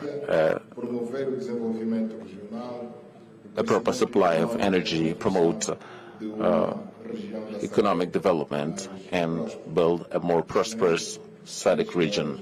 Your Excellencies, ladies and gentlemen, we cannot talk about an integrated region without free movement of people in the region. By so doing, through our borders, we can promote economic development, social development, and cultural exchanges. And it's based on this fact that I noted that last year we have had so many efforts to improve the free movement of goods and people in our region. Some member states have introduced visa exemptions, and others have abolished visa requirement for all member states of SADC. It is heartwarming to know that we are taking firm steps to remove barriers and restrictions to the free movement of people and goods. We have to highlight the cooperation between all member states of SADC with regards to the creation of one-stop border posts in order to simplify and facilitate the movement amongst us. A number of such posts have been created in borders between Zambia and Zimbabwe, Botswana and Zambia, Malawi and Zambia, Tanzania and Zambia. And all together, this helps in creating the necessary conditions to ease the movement of people, inter-regional trade, and a number of other factors which are important for development, and of which I'd like to highlight the cost of transport in our area. And under these efforts, we also have the Lobito Corridor, which is an important infrastructure in Angola, which will allow to link the DRC, Zambia, to the Atlantic Ocean, through which they'll be able to send raw materials, goods and services in a way that would encourage competition. And this facility will create dynamics that would stimulate regional economic growth, not only for the countries that are linked to it, but also for other countries that are part of SADC. I would like to add to these factors that I've mentioned. There's also tourism, which has slowed down significantly during the COVID-19 period, which has since then been increasing exponentially, taking its place as an important contributor to economic growth and the GDP. Your Excellencies, ladies and gentlemen, our region faces major challenges which are complex, and they require from us effort and special attention to face diseases and natural disasters that scourge Southern Africa. It is good to highlight the efforts of member states, and they do so in a determined way to reduce the number of cases of HIV/AIDS, and we have had a number of results which are heartwarming, as we have a reduction in the number of new infections between 2010 and 2022. These results deserve our applause, but we need to continue working on sensitizing the youth so as to take on behavior that keeps them safe and thereby avoid the spread of the disease amongst them. In February, I hosted an extraordinary summit of heads of state and government on the cholera situation in the region, and together we took measures to contain its spread and ensure the health and well-being of our populations. Based on these decisions, it was possible to contain the spread of cholera and support people in communities that have been affected by this disease. His Excellency Hakainde Hichilema, the President of the Republic of Zambia, has successfully led the fight against cholera in Sadc region as a regional champion against cholera. Our heartfelt thanks for these efforts.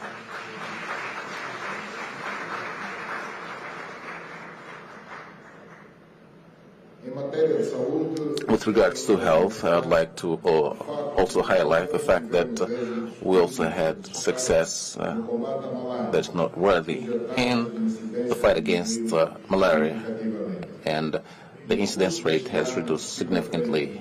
During this year, when I was at the helm of our organization, we had to deal with a number of other situations that required collective action.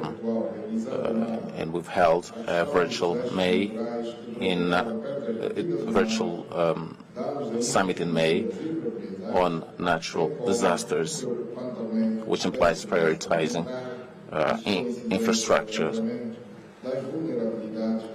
and reduce the vulnerability of our people, the people in our region. At this summit, in which we touched on drought, floods resulting from El Nino, we launched a regional humanitarian appeal for Sadc aimed at mobilizing at least $5.5 billion to complement the national resources of affected member states. I would like to say that the amounts mobilized so far are unfortunately well below the estimated amounts, and I would like to therefore reiterate this appeal to regional and international partners, to the private sector and member states, to redouble their efforts so that we can achieve the amounts that we need and provide help to our people who are affected by El Nino phenomenon. We have received from experts of our region some information of possible new occurrences in the coming years of drought, cyclones, landslides, wildfires, and the rise of sea level as a result of climate change and a number of other factors. In order to protect ourselves against such situations, last year the Sadc Humanitarian Operations Center has been operationalized, which will help in coordinating the preparation, response, and rapid recovery from disasters, under the support that will be given to affected member states that are affected by natural disasters. Your Excellencies, ladies and gentlemen, the issues of peace and security of our region are still at the center of our attention and are part of the priority issues of Sadc, and we have made all necessary effort to maintain a climate of peace and tranquility in Southern Africa, which prevails, although we have some conflict in Eastern DRC, which is a challenge that we are trying to address, and we have good prospects on it.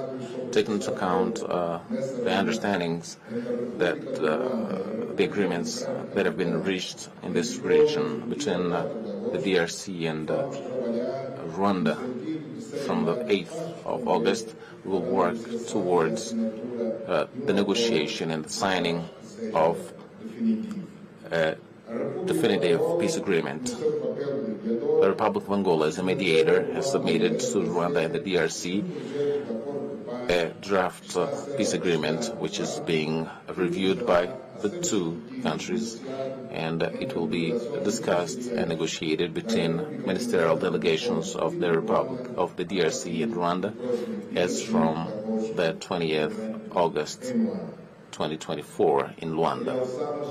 We would like to highlight the role of the chair of the organ has played in order to carry out this mission, Sadc mission in the DRC, in order to have a positive contribution to the creation of an environment that allows for mitigating the conflict factors. There is also the situation of the security situation in Cabo Delgado province in Mozambique, in which on the 4th July this year, the Sadc mission has come to an end, and this mission has played an important role in helping Mozambique in facing terrorism and extremist violence, violent extremism, and we have been able to address the issue. The end of the mission in Mozambique is not the end of our commitment to continue supporting the efforts of this sister country aimed at having peace, which is necessary for the progress of the country. In this globalized world, Sadc pays attention to peace and security issues throughout the world, without which all efforts to ensure food security will be compromised. It is therefore urgent to end the war in Sudan, given the serious consequences on the lives of people who are facing one of the worst humanitarian catastrophes. There is the destruction of infrastructure in the country, and given its location and the size of the country, it is a major threat to the countries of Great Lakes and the Eastern Bloc. Peace has to be negotiated with all parties in that conflict in order to address the current situation and afford the country an opportunity to reconstruct, to rebuild, and ensure the return of displaced persons to come and develop their economy. We also defend the end to the war in Ukraine through negotiations that respect the principles of independence and sovereignty of countries as per the international law and the UN Charter. Having condemned the attacks on the 7th October 2023 against Israeli citizens, we also condemn the genocide that the country is witnessing in the Gaza Strip against the Palestinians, and the main victims are women, children, hospitalized persons.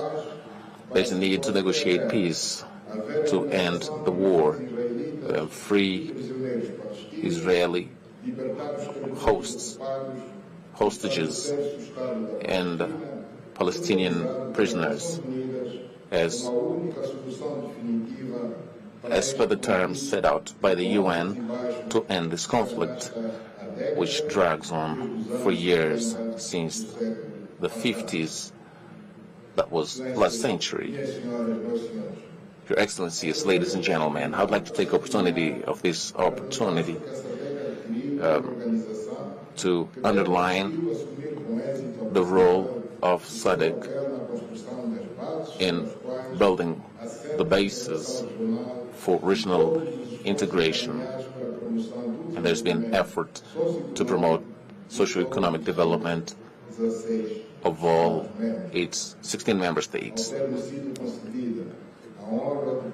Having been given the honor of chairing Sadc over 12 months, I've been able to see the efforts that we've been applying to improve the situation in all member states and in the lives of its people. All results that have been achieved are based on the selfless work of the Secretariat led by His Excellency Mr. Maposi, who have not spared efforts in supporting tirelessly my chairmanship that I've exercised up until now. I'm now coming to the end of this time, and I am sure that the decisions from this summit, the 44th, will strengthen our collective action to surmount obstacles and face challenges we have in future to bring about a better future for our region as we want it to be industrialized, peaceful, inclusive, competitive, and of middle-high income, in which all citizens have an economic well-being, justice, and freedom as we set out in the 2050 Sadc vision. It is now my honor and privilege to transfer the chairmanship, to hand over the chairmanship to my brother Emmerson Mnangagwa, President of the Republic of Zimbabwe, who surely will apply all his knowledge in a committed manner in promoting initiatives that will help in accelerating our efforts for a deeper regional integration, sustainable development, peace and security. Allow me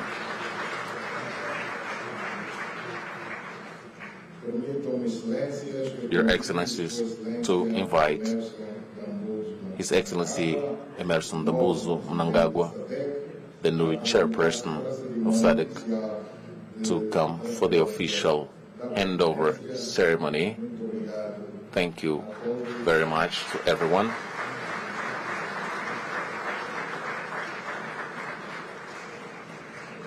Your Excellency, we request their Excellencies to just come in the center.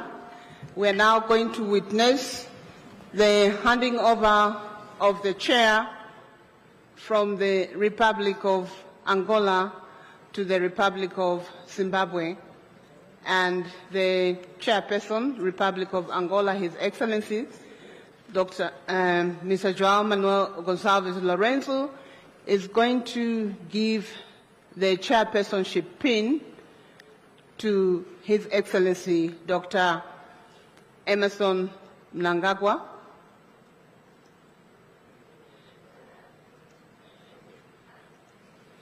The pin is engraved with his name and his title as chairperson of Sadc.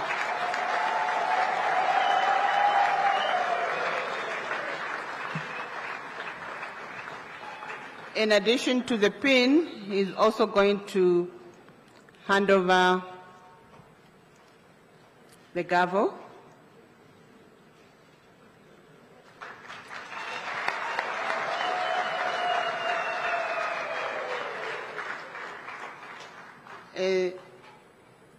The Republic of Angola is handing over the gavel, which is one of the instruments of power which we use to make decisions.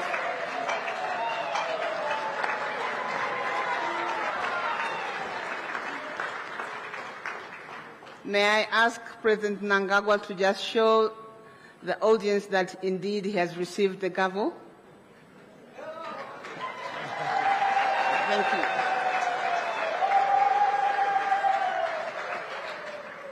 Thank you. Before we invite the new chairperson of Sadc to address us, may I request the audience to just give us 2 rounds of applause, one for Angola to thank them, and another for the Republic of Zimbabwe.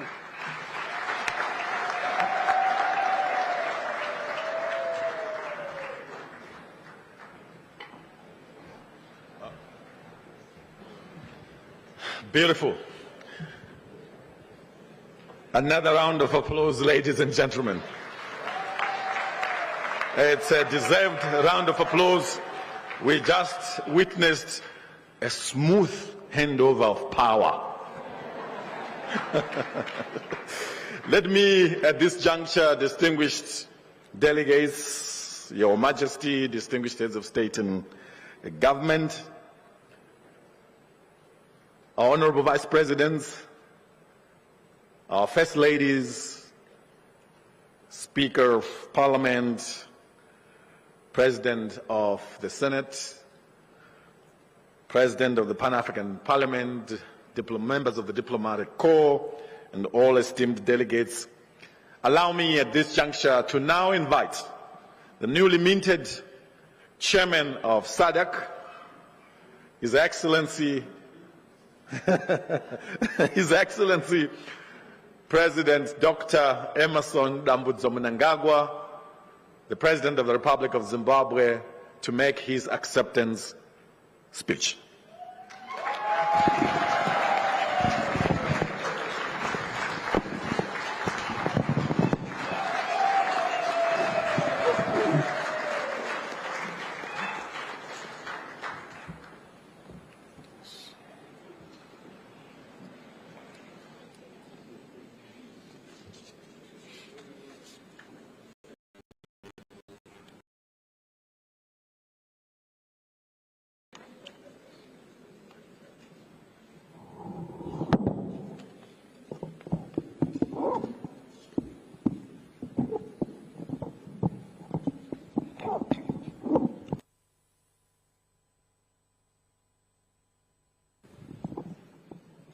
The First Lady,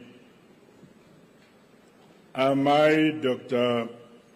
Auxilia Mnangagwa, Your Majesty, King Mswati III of the Kingdom of Eswatini, Your Excellency João Lourenço, President of the Republic of Angola and outgoing Chairperson of SADC, Your Excellency Samia Hassan, President of the United Republic of Tanzania and the Chairperson of the Organ on Politics, Defense and Security Cooperation, Your Excellency Hakainde Hichilema, President of the Republic of Zambia and outgoing Chairperson of the Organ on Politics, Defense and Security Cooperation, Your Excellencies, Heads of State and Government, and the Heads of Delegations, Your Excellency, Chairperson of the SADC Panel of Elders, former President Jakaya Kikwete, Your Excellencies, First Ladies here present, Vice President of the Republic of Zimbabwe, Honorable General Retired Dr. C. Julian Chiwenga, Vice President of the Republic of Zimbabwe, Honorable Colonel Retired KCD Moadi, the Minister of Foreign Affairs, International Trade, and Chairperson of the SADC Council of Ministers, Ambassador Frederick Shawa, Honorable Ministers and various political leaders of the Republic of Zimbabwe, Your Excellency, my dear brother, Elias Magosi, SADC Executive Secretary, Your Excellency, Executive Secretary of the United Nations Economic Commission for Africa, Ambassador Clever Gatete, Your Excellencies, Heads of Regional Economic Communities and international organizations who are here, Your Excellencies, members of the Diplomatic Corps, senior officials and delegates from SADC member states, distinguished guests, members of the media, fellow SADC citizens. may I express my profound appreciation to His Excellency João Lourenço, President of the Republic of Angola, for the astute and visionary leadership in steering our organization as chairperson of SADC during the past year.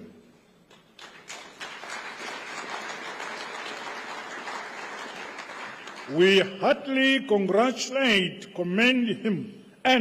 him for ably navigating the various challenges we faced and for ensuring that the integration agenda of our region remained on course. On behalf of the people and government of Zimbabwe, I take over the mantle of chairmanship as chairperson of SADC with humility and grace. I look forward, Your Excellencies, to your invaluable support and drawing from your vast experiences and counsel as we advance our regional agenda for the benefit of our SADC citizens. Allow me to also acknowledge the dedication and leadership demonstrated by His Excellency Mr. Hakainde Hichilema, President of the Republic of Zambia, in his capacity as the chairperson of the Organ on Politics, Defense and Security Cooperation. The organ remains a critical cog in nurturing unity, constitutionalism, democracy, and the rule of law, as well as peace and security in line with the founding values, ethos, and principles of SADC. Similarly, I congratulate His Excellency Samia Hassan, the President of the United Republic of Tanzania, for her assumption of the stewardship over the organ of politics, defense and security cooperation. Rest assured of my full support, my dear President. Your Majesty, Excellencies, ladies and gentlemen, this year's theme, and I quote, promoting innovation to unlock opportunities for sustainable economic growth and development towards an industrialized SADC, end of quote, brings to the fore the role of innovation in sustained economic transformation and development. It is a clarion call for our respective countries to leverage the region's human capital to spur technology and innovation that will leapfrog the modernization and industrialization of SADC towards a higher quality of life of our citizens. To this end, it has become critically important and urgent to harness the potential of innovation to produce goods and services through value addition and a beneficiation of our rich mineral and related natural resources. The peoples of the region fought for our liberation, freedom, and independence, as well as the economic value of our land and that which is under it. The time is now. We must realize maximum value from our God-given rich natural endowments. The importance of developing innovative strategies across all sectors of our economies to accelerate the realization of our collective development agenda cannot be overemphasized. This is more so as the fourth industrial revolution continues to impact and transform the way we operate and execute our work. Our SADC bloc cannot afford to fall behind in the new and the fast-changing frontier of science, technology, and innovation. These aspects are prerequisites for increased productivity and indeed the bedrock upon which other parts of the world, industrialized countries, developed on. Let us therefore match our aspirations set out in the Sadc Industrialization Strategy and Roadmap 2015 to 2063 with concrete and real actions. It is pleasing that the successful Sadc Industrialization Week and Investment Forum provided a public-private engagement platform where participants discussed and shared innovative approaches. The 7th Sadc Public Lecture also helped raise public awareness on the critical role of innovation in promoting and deepening the Sadc regional integration efforts. Stakeholders across the region are exhorted to scale up people-to-people and business-to-business exchanges for enhanced synergies and collaboration. Our institutions of higher learning, the academia, scientists and innovators must equally strengthen linkages to further drive the innovation, modernization and industrialization of our region. In the case of Zimbabwe, we have set up several innovation hubs at all our state universities and related institutions of higher learning. These have achieved remarkable success in developing a sense of self-belief, skills and competencies. Further, initiatives under the programs have transformed livelihoods, communities and the economy as a whole through the production of appropriate goods and services for our people.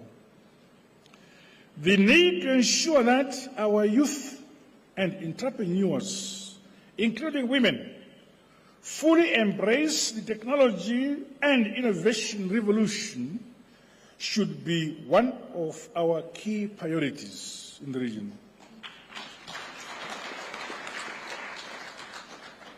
Through purposeful collaboration in the ICT sector, we can advance our collective interests as a region, including closing the digital divide. As the current crop of leaders, we have a weighty responsibility to facilitate a conducive environment for our citizenry to thrive and do their part for the realization of the modern industrialized Sadc we all want. No one and no country should be left behind. Your Majesty, Excellencies and distinguished guests, the democracy, independence and freedom being enjoyed by the peoples of the region were paid for through the sweat, tears and the blood of yesteryear heroes and heroines, as well as sons and daughters of Sadc. We have a sacred duty to honor them all by jealously guarding and defending our sovereignty and the right to economic self-determination as a people.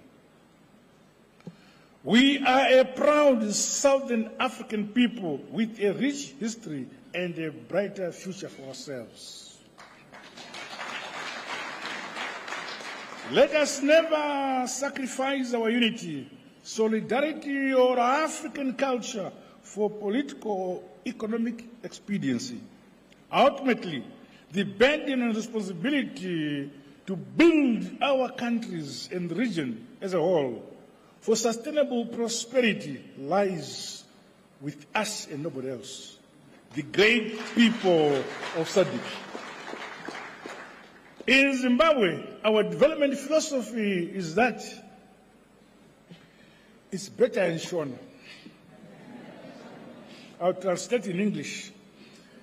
In Zimbabwe, our development philosophy is that a country is built, should be governed, and should be prayed for by its own people.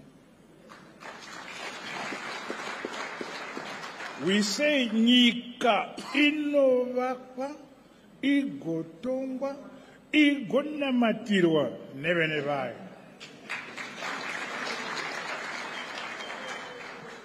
Likewise, our region SADC will be modernized and industrialized by its own citizens through our individual and collective efforts.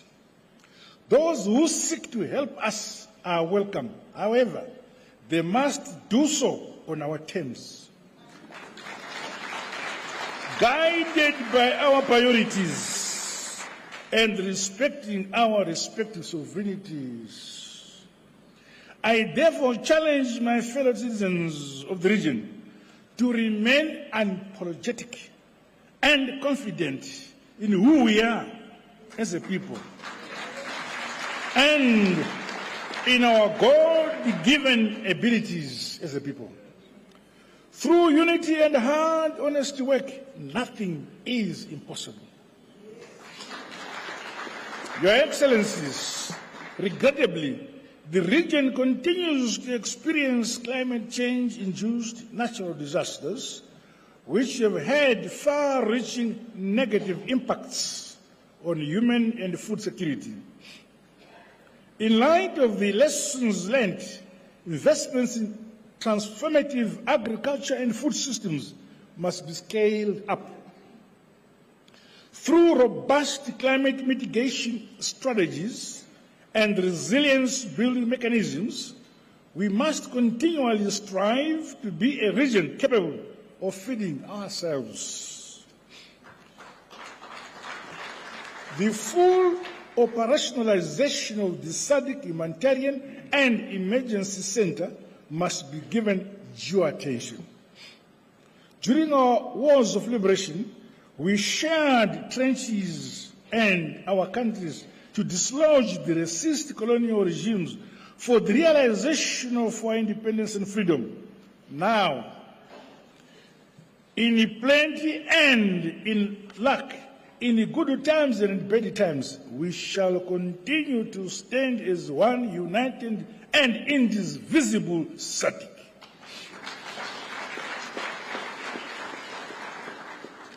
In accelerating the modernization and industrialization of our countries, the broadening and expansion of our energy infrastructure, with particular emphasis on renewables, is critically important. As developing countries, we contribute the least to global carbon emissions, and yet we are the most affected. In an endeavor to promote the green agenda, my government is broadening our country's energy mix. This has seen the generation of energy from waste, along with other renewable energy sources. One such facility which converts waste to energy is the Geopomona Waste Management Plant. A visit to the facility has been arranged as part of our program on the 18th of August, which is perhaps tomorrow. Your Majesty, Your Excellencies, ladies and gentlemen, as I assume the chairmanship of SADC, I'm aware of the historic and momentous role played by our founding fathers and their vision for a united, independent, integrated, peaceful and prosperous region. It is indeed most opportune that this fourth ordinary SADC summit is convening a few days after we commemorated our 44th National Heroes Day on 12th August 2024 here in Zimbabwe. We remain mindful that the protracted struggle for the liberation of our beloved motherland, Zimbabwe, would have never been realized without the support of our brothers and sisters in our region, as well as other progressive countries from beyond. We are forever grateful. It is in this unquenchable spirit that Zimbabwe is pleased to invite Your Excellencies and your esteemed delegations to witness the unveiling of the Sadc Liberation Square, which is located within the premises of the Museum of African Liberation. This true story of our rich liberation heritage must be preserved and told to present and future generations through our own African narratives. For a people without knowledge of their history, their origin or their culture are like trees without roots. Earlier this year, our region was saddened by the passing on of the President of the Republic of Namibia, His Excellency Comrade Hage Geingob. He was a liberation hero, visionary statesman, and a pragmatic leader who served not only the people of Namibia, but SADC as a whole. A staunch defender of African independence, freedom and non-interference in our internal affairs, his unwavering commitment to justice, dignity, and equality will be treasured for posterity. May his soul continue to rest in eternal peace. Your Excellencies, Your Majesty, it is my humble and sincere hope that the SADC year ahead will enable us to accelerate the implementation of regional projects and programs.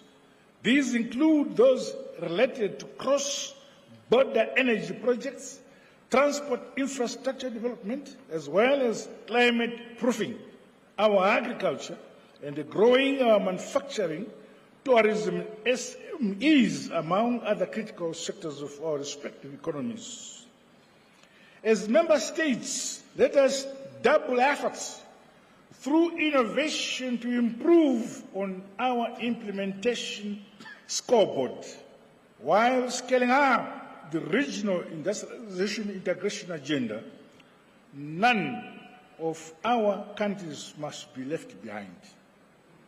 As I conclude, may I once again express my sincere appreciation to you all for your calls for the immediate and unconditional lifting of the illegal sanctions imposed on Zimbabwe by our detractors in the West. We strongly condemn the use of sanctions and other coercive measures as a foreign political tool against developing countries. By the same token, allow me to call for the end of the conflict in Palestine and appeal for the respect of United Nations resolutions on the two-state solution.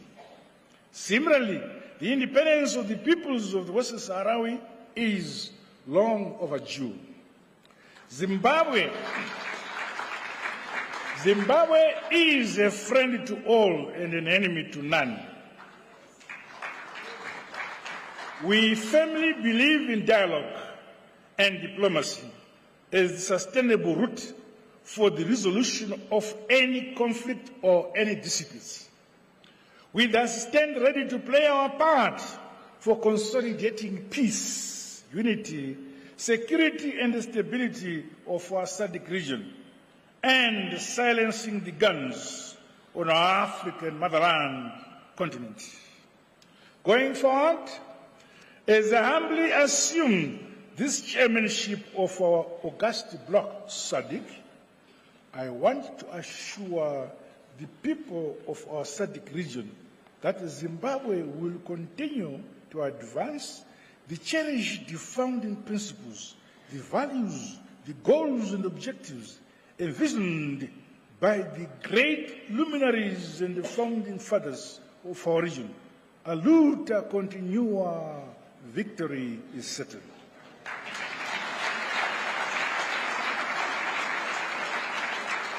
With these remarks, may I once again welcome you, Your Majesty, Your Excellencies and distinguished guests, and wish you all a productive and fruitful summit and stay in Zimbabwe. Long live Sadc unity, long live solidarity, long live our independence and freedom, long live African unity. God bless you all. I thank you.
Thank you. Thank you very much. We may take our seats.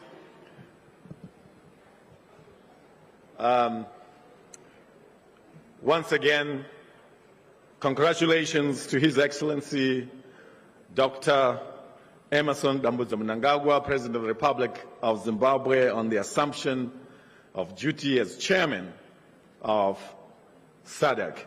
I was going to say, allow me on my own behalf, on behalf of my family, to be the first one to congratulate him, but I think I'm among the top table to congratulate him. So congratulations, Mr. President. This concludes the opening session of this 44th SADC Summit of Heads of State and Government. At this juncture, I would like to make some announcements that will help us proceed to the next activities. With regards to the summit, at 2 p.m., His Majesty, distinguished heads of state and government, will proceed to a closed session in the National Assembly Hall, and they will emerge from there for a closing ceremony in the same hall at 5 p.m. From now, we will now proceed to lunch, and the first to leave the room will be His Majesty, Our Excellencies, the Heads of State and Government, followed by the First Ladies. They will proceed to the holding room from where they will be directed to lunch. After that, they will be followed by the Honorable Vice President, Dr. C.G.D. Chiwenga, and Comrade Kembo Mohadi, Vice President, and the Speaker of the National Assembly, Comrade Jacob Mdenda, Speaker of Senate, Comrade Mabel Chinomona, as well as the President of the Pan-African Parliament, Chief Fortune Charumbira. We will all live in an orderly manner, just as organized as SADC is, and we will live in alphabetical order. So after the heads of state and government have left, the First Ladies, our Vice Presidents, and the front row, we will then move country by country, starting with Angola, Botswana, Comoros, Democratic Republic of Congo, Swaziland, Lesotho, Eswatini. Lesotho, Madagascar, Malawi, Mauritius, Mozambique, Namibia, Seychelles, South Africa, Tanzania, Zambia.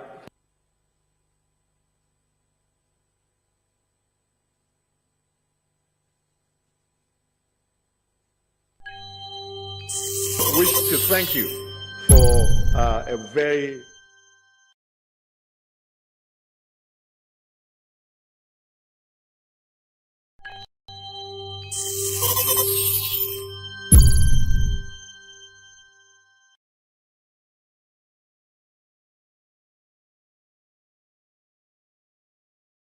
My name is Super Collins Mandiwanzira, and my co-host has been Barbara Lopi from Zambia. We thank you.